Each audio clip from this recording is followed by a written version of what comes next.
Hello, ladies and gentlemen. Welcome to the show. Listen, I'm glad to have you guys here.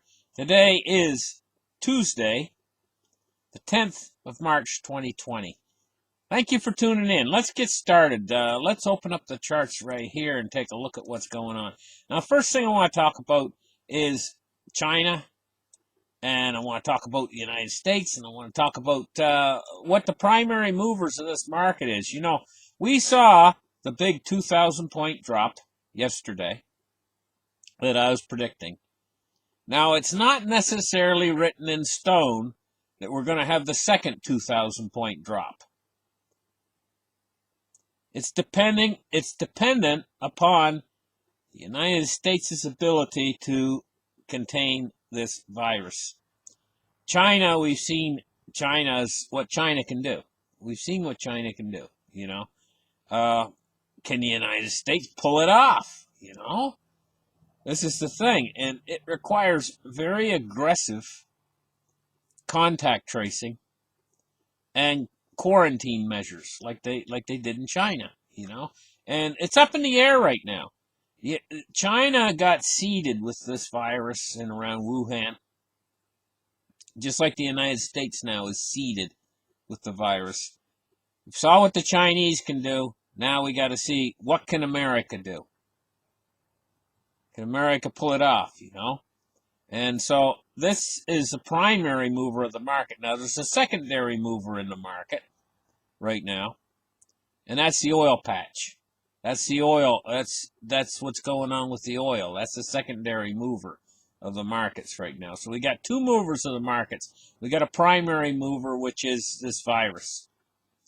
And it's all going to be dependent upon the news that comes out of the United States regarding this over the next few weeks.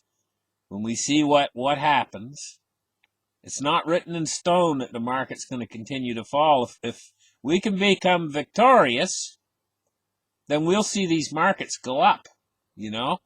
If we fail, and this thing becomes a major problem, and I mean it can become a major, huge problem, then what'll happen is we'll see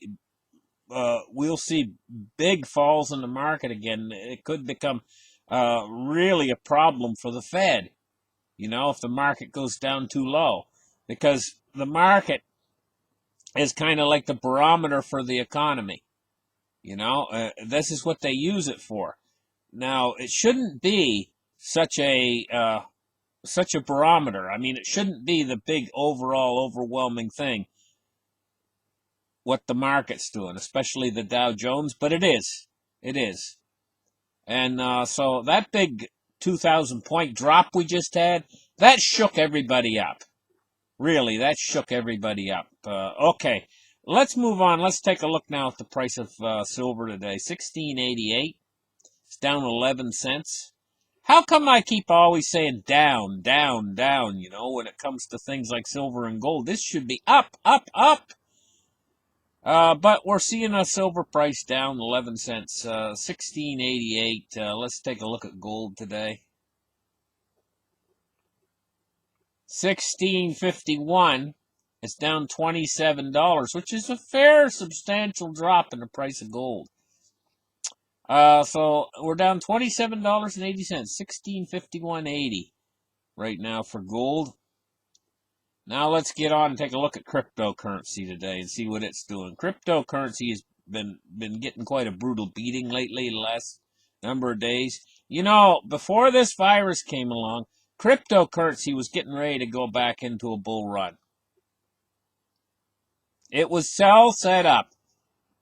It was at the starting gate, and it was ready to launch into a massive bull run before this came along. And this just has knocked the wind right out of it. That's what it's done. And so we're looking at a market cap for the industry of $231 billion, you know, with a Bitcoin dominance of 64.1%. And we're looking at a Bitcoin price of 8109. Let me see, what is Litecoin today? 5105, it looks like. Yeah, 5105. And so it's taken a bit of a beating. Ethereum at 204. Yeah. Okay, now let's take a look at the Dow today and see what it's doing.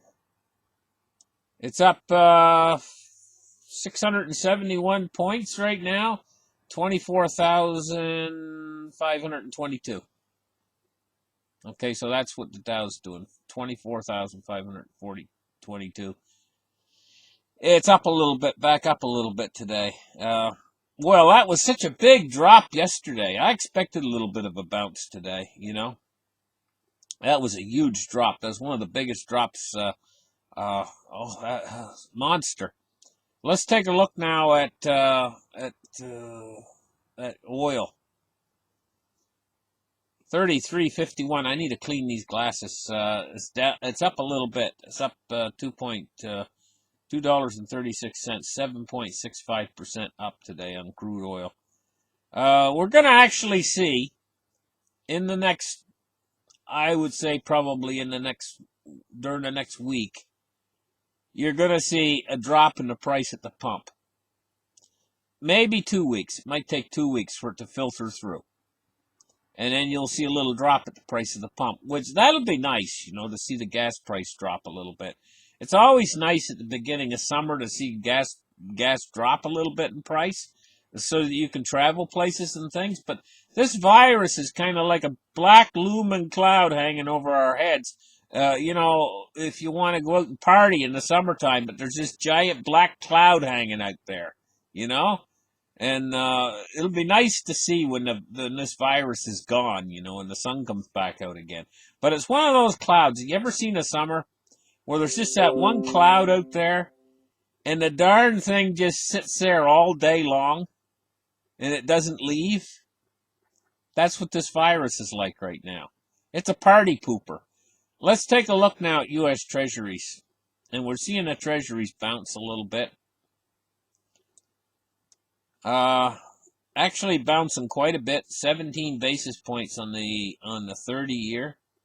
So the 30-year is 1.1, and it's bounced 17 basis points up. And it looks like the 10-year is at 6.5, and it's bounced up 15 basis points today. So we're seeing rising yields on the Treasuries today. But we've saw an awful lot of falling yields on these treasuries, and they're getting down near zero all the way across the board, all the way out to the 10-year. They're getting down near zero. They're getting down close for only a fraction of 1%.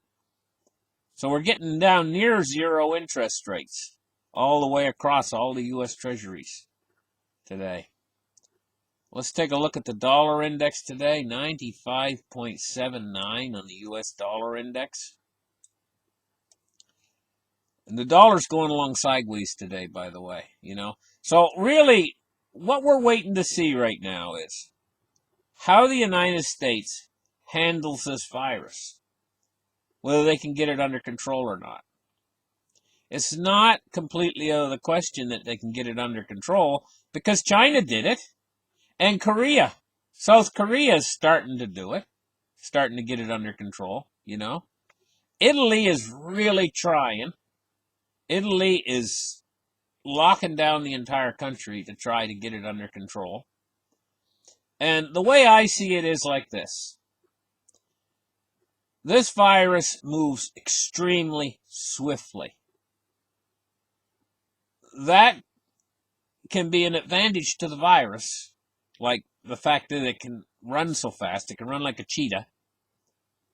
But on the other side of that coin is, this virus, because it moves so quick, it can actually burn itself out in a region just as rapidly, you know, if you can contain it. If you can break that line of transmission, it'll burn itself out in about a month. If you can contain it for about a month, maybe a little bit more than a month, to go through the complete cycle of the virus, the incubation period, and through the actual virus itself, and then the aftermath, you know, when the person is getting well from the virus, is about a cycle that takes anywhere from 30 to 45 days. And so if you can break the line of transmission for that period of time, say 30 days, The virus just disappears. It has to keep moving forward. It's like a shark has to swim through the water in order to breathe, or a shark will die if he stops swimming. That's the way with this virus. If it doesn't keep transmitting to new people, it's got nowhere to go.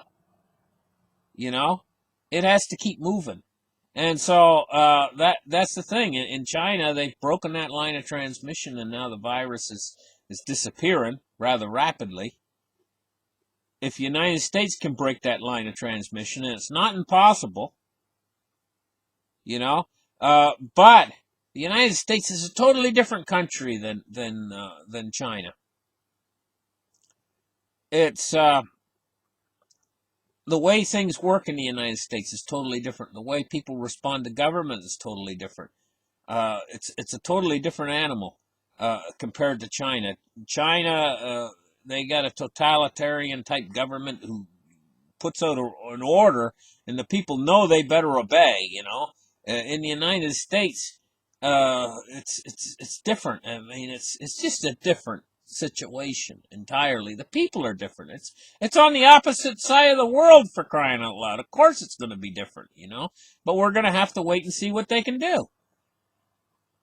And it means everything to this market.